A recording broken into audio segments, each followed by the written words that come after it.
Hey everybody, welcome back to the channel, Warpaint Off-Road. In the last couple videos, you may have noticed that I rebuilt a Turbo 350 transmission. Well, this is the video that's gonna tie it all in and button it all up. I'm gonna install a Transgo Reprogramming Kit for this valve body. That's right, I said a reprogramming kit. The difference between a reprogramming kit and a shift kit is that the reprogramming kit does what a shift kit does. Okay, it adjusts how hard, how firm your shifts are in your transmission, but it also does some other things. I particularly like Transgo because their kits are of high quality. They come with awesome directions. This kit can also be installed with the transmission already in the vehicle. That's pretty common for most shift kits, but this kit also corrects some of the problems that are problems that basically came off the assembly line originally with these transmissions. So not only did I rebuild it in the other videos that are linked in the description to handle about 500 horsepower, but this is gonna firm up those shifts, deal with some of those oiling issues. Guys, make sure you subscribe to this channel. Support me here. I am doing these videos and lots of other videos showing you all different kinds of things like regearing axles, installing trusses. There's gonna be future things coming like teaching you guys how to weld, all those kinds of things. But in order for me to do that, you guys need to support me and subscribe. It really means a lot to YouTube, so please make sure you do it. Let's get on with this video.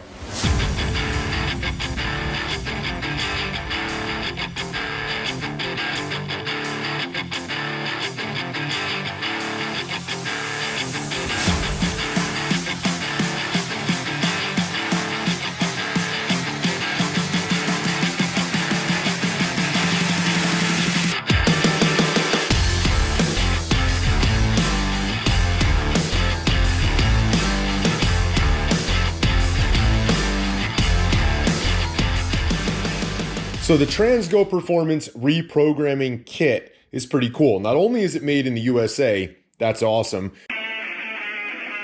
It's also got everything inside of it that you need, right? Plus a pretty cool sticker of Mr. Shift. We got directions here. It also says right here between my fingers in the directions here that this is for professional mechanics only. I talked about that in one of the other videos I did on this transmission, and that's kind of just a warning, right? Because you do need to understand some of the nuances and some of the little things or issues that you may come across with this type of transmission. It doesn't say anything in here about cleaning things. It doesn't say anything in here about contaminants getting into the transmission and what that could potentially do to it. There are some things that you need to know. I do my best in these videos to try to give you guys that knowledge so that you're ultimately successful if you want to try to do this stuff on your own. But at the end of the day, sometimes new parts fail. And in order for you to explain to the manufacturer that it wasn't installer error, you need to basically back up the fact that you know what you're doing. And the guy on the phone that you're talking to has no idea who you are. So anyway, let's get back to it, guys, and let's keep it going. We have a new transmission filter gasket. That's kind of cool because our rebuild kit came with a new filter. We have new check balls in there. We have a bunch more springs. If you'll notice, maybe in here, they're different colors. That kind of tells you how firm or not your shifts are gonna be. These little springs in here are for our governor. If you remember in video 1, I needed to order a new governor. So this is the one that I ordered. Mine was totally shot. Under these parts, we have the gaskets that we need. We have a new plate that comes in there and a new pan gasket. Now there were a couple of steps in video 1, some things that I disassembled on this transmission that I had not yet put back together. We have some pieces left over here that have all been cleaned, okay? The valve body has been cleaned and we're ready to get going. In this video, I am gonna show you guys how to button it all up so you can essentially reinstall this back in your vehicle. Here we go. Let's get to step 1. First thing we're gonna do is the pressure regulator valve, and we're gonna reprogram that with a spring. I got 2 springs here. This spring's not painted overly well, but it's the orange spring. Hopefully you can see a little bit of orange paint there. And then we have a red spring. These 2 springs are not the same height, as you can tell. The reason for that is the orange spring is the competition spring, and the red one is for a high performance vehicle.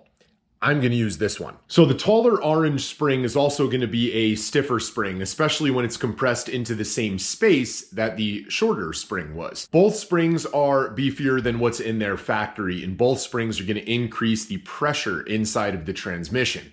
Increased pressure causes a firmer shift.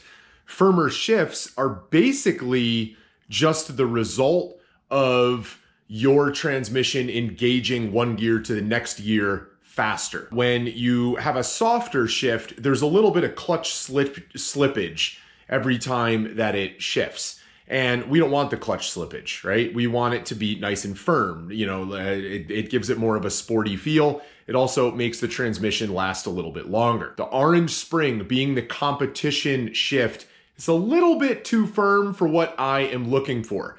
This vehicle is going to have real big tires, 40-inch tires, mud terrains, off-road, with really, really deep gearing, a pretty powerful motor that makes a lot of torque down low in the RPM range, and shifting that hard is just not necessary, and it wears parts out faster. I'm not drag racing this thing, so as a 4x4 vehicle, as a rock crawler, the red spring is going to be perfectly fine for me. This is how you put it in. You'll notice that inside of your transmission valve body, you'll see that, hopefully you can see them there, but we have like valves in here. And those valves are held in with a pin that basically slides down into the valve body. That pin is basically held in with these caps on the ends, right? We only have one pin over here that's not held in with a cap. We're gonna get to that guy later.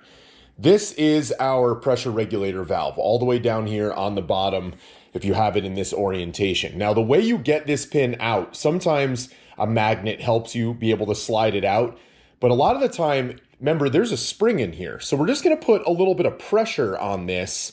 With a little bit of pressure and flipping it over, sometimes that winds up actually just allowing the pin to just kind of fall out and onto the ground. So we're gonna give that a shot. Oh, there we go. We're able to loosen it up a little bit, get that pin to slide out of there. Don't lose it. You saw that cap come out. This is the boost valve that's in here.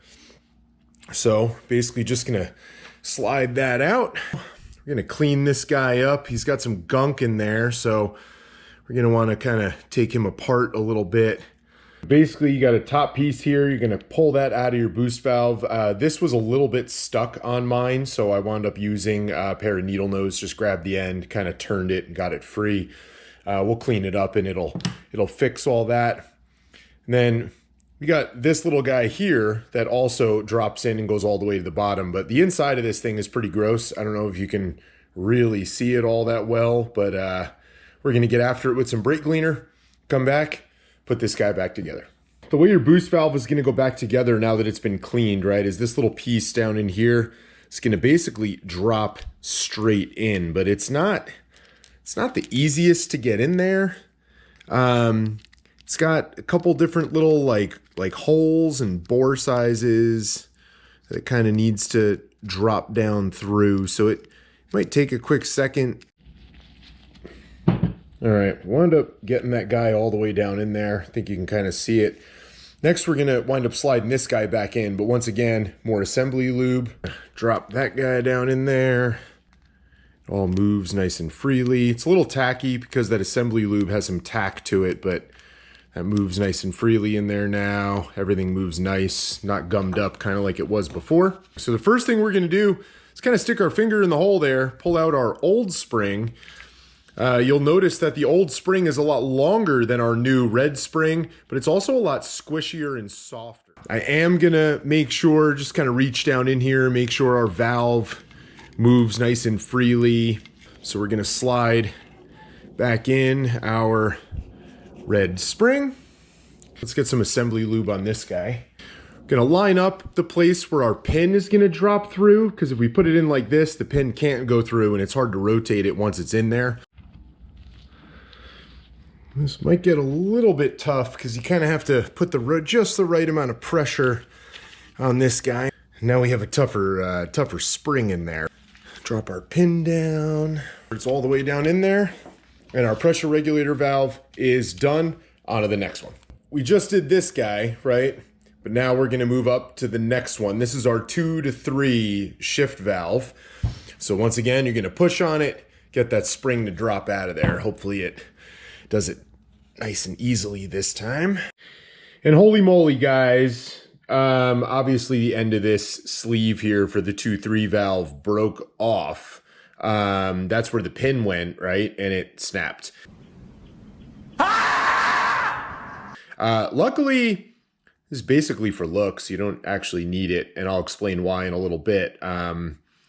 Unfortunately, I'd rather it not break, but the fact that it did break, it's not really a big deal. However, this is kind of gunky and nasty in there. I mean, I don't know if you can see it. So again, I'm going to pull it apart, clean it. I'll show you how to pull it apart when it goes back together nice and clean in just a little bit. And we'll get back to it. But you don't need to see me clean it in a parts washer. We're all cleaned up. Like I said earlier, we're going to put some lube back on it here.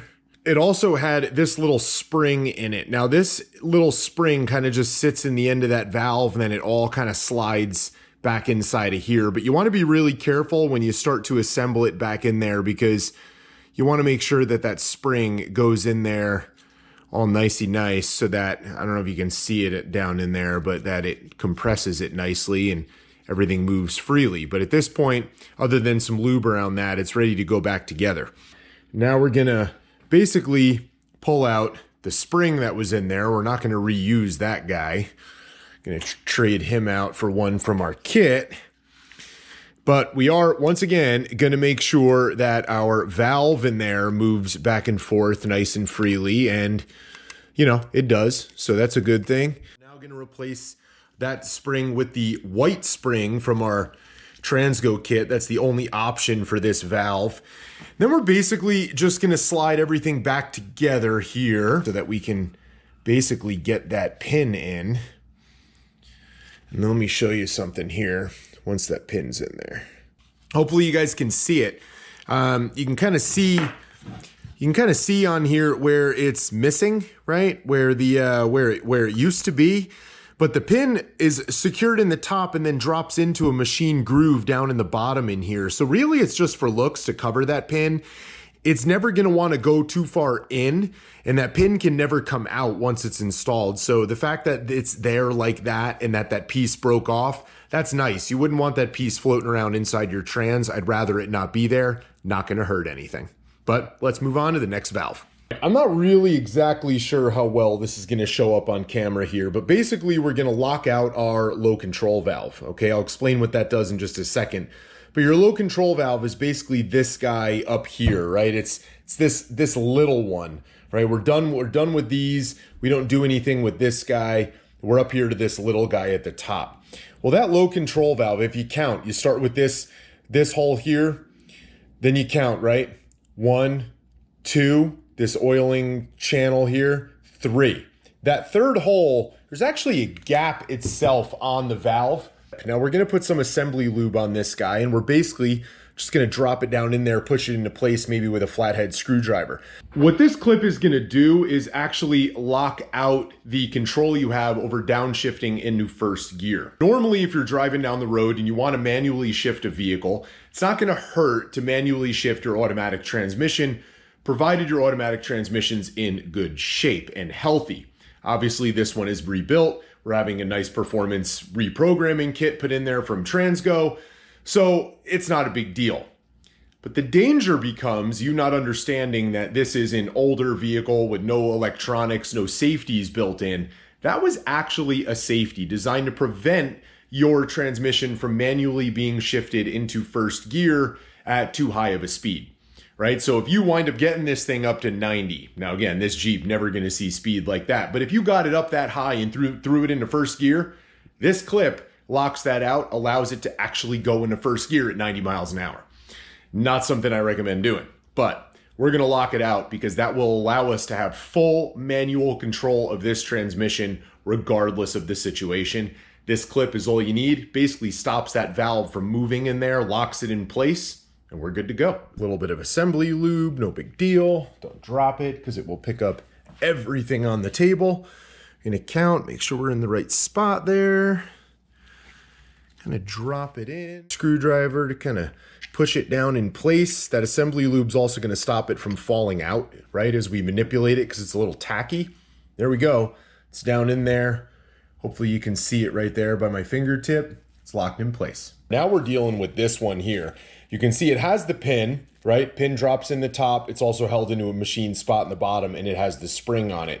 So what I'm going to do is actually push on that spring with like a flathead screwdriver to relieve the pressure off of that pin, get the pin to fall out, disassemble it like we did earlier. This is our detent valve, and we are going to replace it with a different spring. What I need to do is push on it and then try to use my other hand with a pair of needle nose and start sliding that pin down to the point where I can grab it. So not the easiest thing to do here when you only got two hands and you're trying to film something, but we're gonna give it a shot.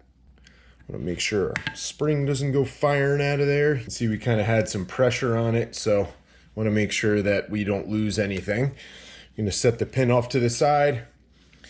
And at this point, we're gonna pull the spring out of there nice and carefully, right? Stick that guy off to the side. Once again, we're gonna kind of check with a pick, make sure our valve in there moves freely, which it does. It actually moves very nicely.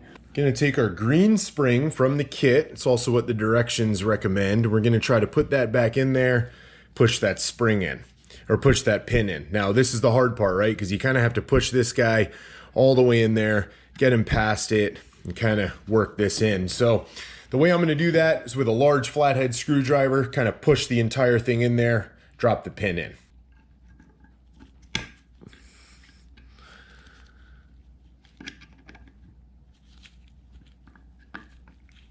Okay, spring is in place. Drive it all the way home. We're good to go. Moving on to the next part. All right, so this was our intermediate servo. This was basically the thing that sat over this with that clip. I'll show you guys how I uninstalled it. You definitely need to do that. These get pretty gunky in there. Clean it out really well. But there's a sealing ring on this, and there's a replacement sealing ring that came with our rebuild kit that we're gonna put in here. Now, the 2.3 Accumulator basically has a sealing ring that is the same size, so we're gonna do that at the same time, but let me get this one off of here. Sometimes nicking it with like a little razor blade or something, using a really small pick in there will kind of help you get it out. You might have to deburr it, depending upon how it comes out. These are kind of rough. They're not really like exactly like rubber, but they're not the easiest thing to always wind up getting out. See, this one I was able to break with the pick. Now because it's broken, I can essentially just unpeel it. All right, I'm gonna throw that one off to the side. Now, here's our new one. I'm gonna take a quick look. I didn't actually put any burrs or anything on it there. So we're gonna wind up putting our new sealing ring in, making sure that we don't twist it or anything anywhere, because that would obviously be counterproductive. So we don't want that to happen. At this point, guys, what we're gonna do is lube that up a little bit. Some assembly lube. I'm gonna not only lube that up, but you also want to lube up the inside of the valve body where that guy's gonna live out his days. Gonna take our spring, put it back in there, and basically set this guy kind of down in there on top. I used a big set of C-clamp vice grips. Basically put them in here, I'll lock them down on the other side of the valve body, kind of push it down, and they'll lock into place here, just like that. That exposes the top there. And then I can basically take our ring, our lock ring, kind of guide it into place with the with a screwdriver. So you saw me do the sealing ring over here. You have a sealing ring on this guy, and then you actually have two sealing rings on this guy. At this point, I mean, I already did them. You don't need to see me do them. You kind of do them the same way. Then you're going to take your plate that held your gasket hold down plate on the valve body, and you're going to want to file it, right? You can kind of see some marks that I made on this guy. You're going to want to make sure it's flat, make sure there's no burrs along any of these edges here. Hold it up, take a look at it. Sometimes they get a little bowed. If that's the case, you would want to just replace it, but this one looks pretty good. It's pretty clean. We're going to reuse it. Cleaned it with brake cleaner when we were done just to get rid of any metal filing. Just kind of prepping at this point to start really bolting everything back on and getting everything together, but at this point we're really not all that far away, so let's keep going. We're finally going to open up the new governor that I had bought. You can see this governor in here has some springs down in there, right? You can kind of see we have some yellow springs. Well, now your rebuild kit also came with that new square seal for the governor cover. The reason they have that is because you can switch those springs out and actually reprogram the way your transmission shifts. But knowing how I want this to shift, it's primarily going to be an off-road vehicle. I'm just going to jump right to the late shift springs, okay, which you'll see me install in just a second here. But the directions kind of cover the other colors. They let you know what to use. Because of stall speed and the gearing and being off-road and probably shifting it manually most of the time anyway, I figure I'll put in the late stall springs. It's better for a harder working, higher performing vehicle, especially with the gears, tire size, all that kind of stuff. All right, so we're going to replace ours with a combination spring. Sorry, I thought the camera was already recording and I already pulled out the other spring, but anyway, you can kind of see here how this spring is a little bit different, particularly in the middle. This is the spring I just pulled out. This one in the middle has a couple coils kind of on top of each other. Well, you're going to want a really small set of needle nose, and you're going to kind of want to get in there and compress these to kind of guide these into place. So I'm going to compress it. Now these can fight you a little bit. They're not the easiest thing to kind of get in there, but we are almost there. That yellow one is in there. Now we're going to put a white one on this side. So here's how you get it out, right? This is what I didn't show you before. Basically, you're going to keep it open. You're going to come in here. You're going to kind of wedge your pliers onto the coils of the springs, kind of bend it around and yank it out. That one went launching on me, but springs are in. We got our yellow, got our white. Check balls. Going to install the balls that came with the kit. 4 of them here.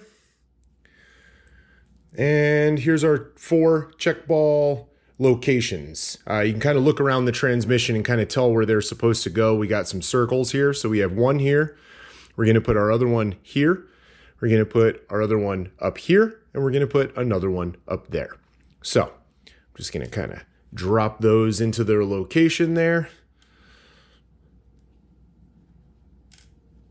Real careful that they actually wind up going where they're supposed to go, but those are the 4 check ball locations. We had 2 little filters, little cone filters when I did the video, so I cleaned these out. That was in video 1. We're basically going to put that one right in here, right on this corner of the transmission. So I'm going to kind of just stick that guy in there. Then we had a real little tiny one that went on the back side of the transmission. We got a number of little holes here.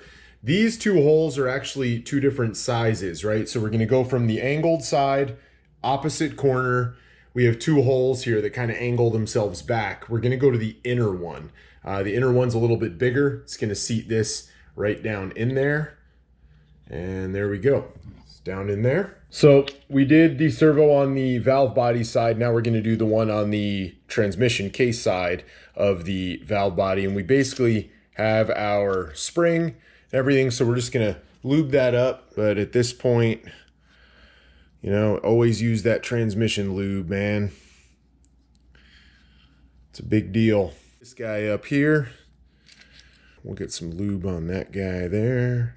That lube is a little bit tacky, right? So it kind of helps hold things in place while you're trying to assemble it. You don't want things wiggling around and moving on you, right? So now I can kind of hold it there and it kind of stays in place, which is kind of cool. So I'm going to slide that guy. In there. There we go. Kind of move it as we push it down in there. Kind of helps mold it together. All right, at this point, we're going to start to install the new plate that came with the shift kit. Now, This plate has something made into it. It's a little different than the factory plate. It's got this raised section that's kind of already welded on there. So you're gonna have to be really careful about which way you put your gaskets on. So let's get to that. We'll keep moving on. You got a gasket here that's got this big cutout in it, right? And I think you can see that. And then you got your other gasket, which doesn't have that. So this gasket's gonna go on one side. This gasket goes on the other. So here's what we're gonna do. At this point, we're gonna take this gasket. We're gonna essentially put it on here, okay? Because the side that has that extra plate on it gets the one with the cutout. So we know it goes on this side. The way we're gonna do that so that it kind of stays in place exactly where it's supposed to go is, you guessed it, assembly lube. You're gonna wanna paint the entire side with assembly lube. I pre-clean it with brake cleaner just to make sure there's no oil or contaminants on it from it sitting on a shelf in a warehouse. But once it's completely coated with assembly lube, you're ready to place that gasket. And with that plate fully coated, we're gonna take that gasket, lay it on, line up the bolt holes in all four corners, basically run your hand across it, kind of like you were a preschool kid gluing down a piece of paper. But of course, don't forget to also do the other side, making sure to line up the cutout gasket with that added thicker section on top that comes on your Transgo plate. The factory plate does not have that, so you'll just have to be aware, make sure it's all lined up and stuck on. All right, guys, so with the gaskets on there, everything kind of lined up, we're gonna kind of drop it on here nice and flat. And then we're gonna get two oil pan bolts and we're gonna insert them. Now these are bolts from my new oil pan, so we're gonna put those in, just kind of use them as alignment bolts here. Kind of with those in there, it'll make sure that everything is where it's supposed to go. Again, not tight, right? Just, you know, just finger tight, kind of holds it down. Nothing crazy. Transfer plate gasket. Gonna basically stick that on there. That came with the kit. We're gonna use our transfer or our hold down plate, right? Our transfer plate. Just kind of put them all in. You're gonna torque these to 15 pound-feet once you get them all in there, and you're gonna have to go around it a couple of times because, you know, you're compressing that cork gasket under there, and you know, once you wind up torquing the first one to 15 and you get around all of them, it's no longer at 15, right? So you're gonna have to do this a couple of times just to make sure they're in there and done right. But another thing at this point, or even before this point, you're gonna want to check to make sure that your parking, you know, your mechanism here for your shifter, your linkage is tightened down. Not super tight, but you want to make sure it's tight and that the tooth is in there for your for park. Now that all the internals are assembled, we loosen that to slide everything in video too. You got to make sure that's done as well. But I'm going to torque these down and then we'll get to the next step. We're basically ready to put our valve body back up there on the transmission. But before we do that, guys, we have to get our manual control valve back inside of the valve body. So a little bit of lube on this guy, no big deal. This manual control valve basically is what connects your transmission linkage to the valve body, lets it know what gear it's in when you tell it to go in gear. So real important, don't skip this step or you're gonna put this thing back together and it's not gonna do anything. That'd be a bummer, right? So I'm gonna lube this guy up a little bit, nothing crazy. We're just gonna drop it in here, okay? Slides right in the front. And don't forget the S-clip that we uninstalled in video 1. That is responsible for hooking that manual control valve to the linkage. With the other 7 bolts up front in that top plate torqued down, now you can remove the oil pan bolts that we were using to align the plate. Now take that S-clip, drop it into the only hole on the side of the manual control valve so it's in this orientation, then basically hook it into the linkage like so as you line up the valve body. Now take the 18 bolts that hold the valve body in, put a couple of them in opposite corners just to help line everything up. And then you're going to want to torque those down. Now those get torqued to 10 pound-feet or 120 inch-pounds. 120 inch-pounds is the technical spec, but 10 pound-feet is pretty much the same thing. Now this detent spring does get put underneath one of those valve body bolts, but install all the bolts, torque them down to your 10 pound-feet or 120 inch-pounds without it. That way it doesn't put odd pressure on the valve body. We'll remove that bolt, reinstall it once we're done. But 10 pound-feet, we're going to torque them down.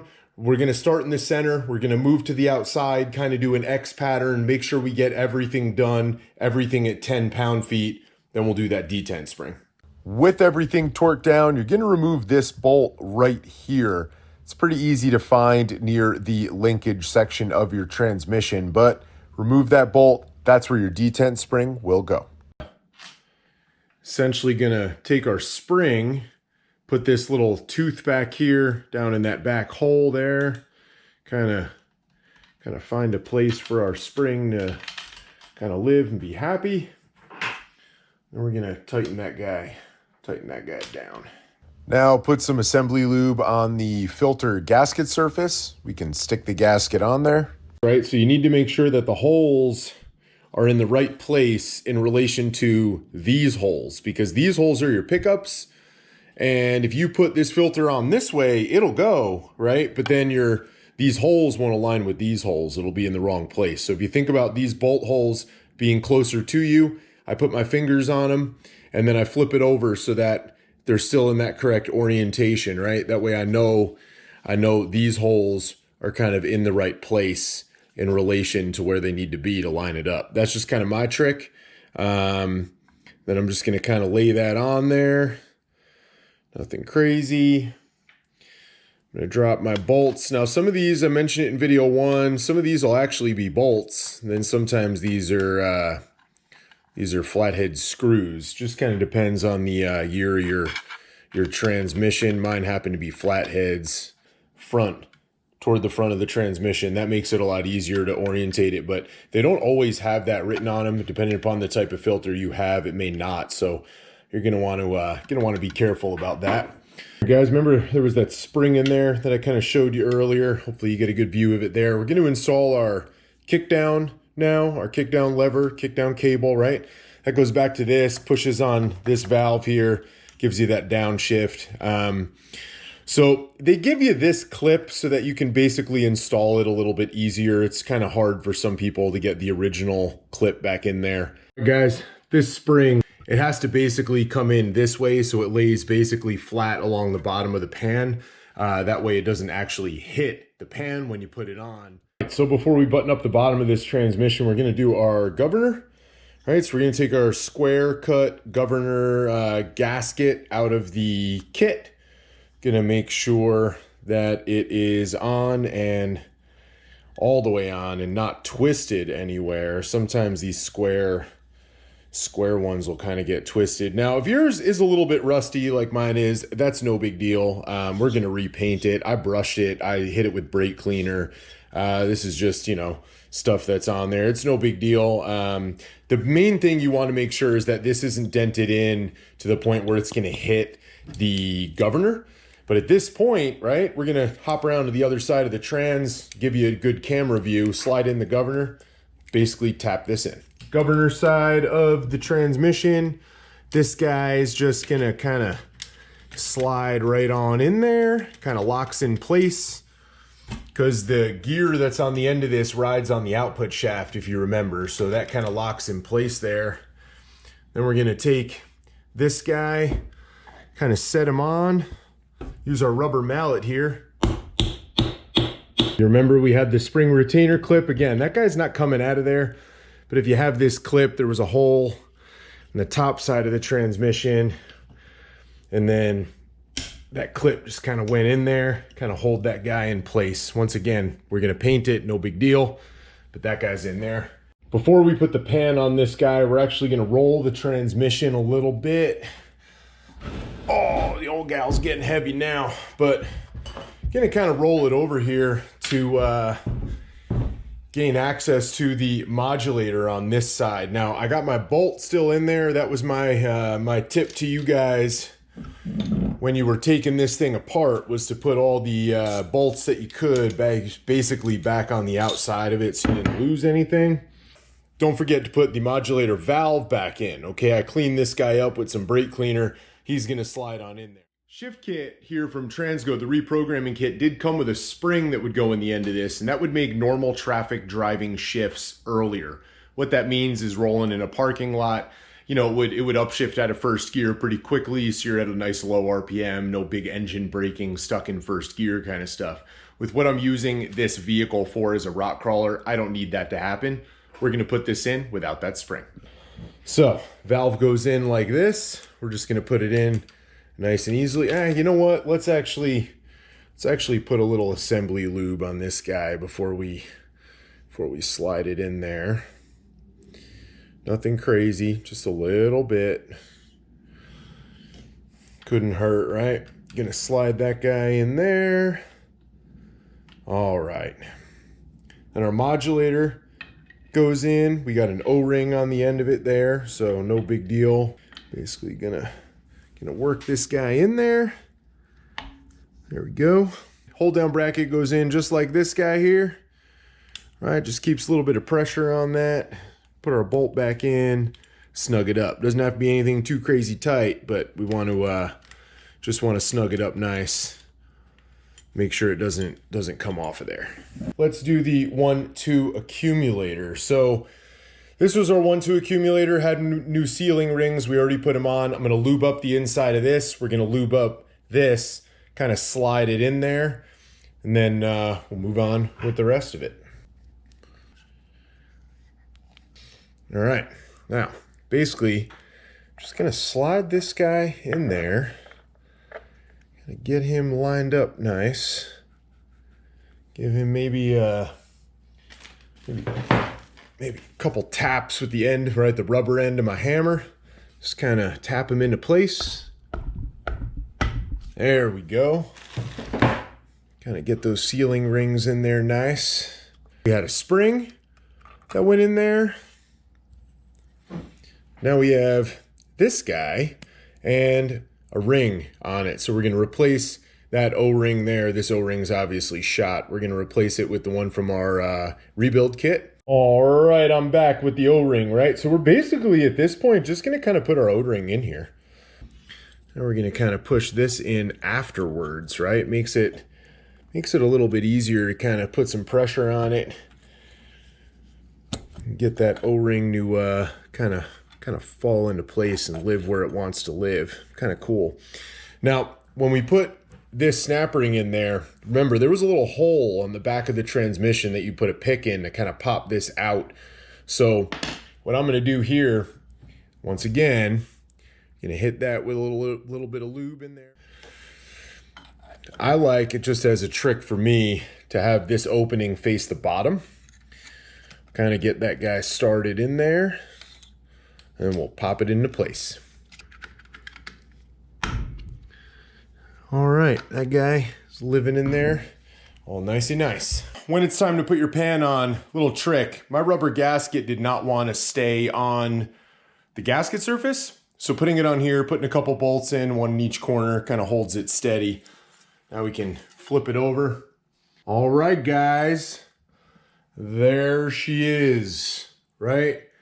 Rebuilt TH350 transmission. You guys did it on your own. Pretty cool, right? Good job. Now, I will put the part number for that Transgo shift kit or reprogramming kit in the description of this video. I'll also put this pretty trick oil pan in there as well. This is not an oil pan that holds extra fluid by any means. I wanted all the ground clearance I could get being a rock crawler with this rig, but it is an oil pan that has some cooling fins on it, which I think will help keep the temperatures nice and low, because I'm not going to have a ton of airflow over all this stuff, right? Rolling slow on the trails, rock bounce, and that kind of stuff. So anyway, guys, I hope these videos helped you, but this transmission's essentially ready to go. I'm going to paint it up, make it look nice. It's going to be a little bit of time before it's out on the road behind this Chevy 350 over here, but It's going to be good when it is. Guys, I hope this video helped you. Make sure you subscribe, share it with your friends. That's all there is to it when you want to rebuild an automatic transmission. Get out there, guys, build something.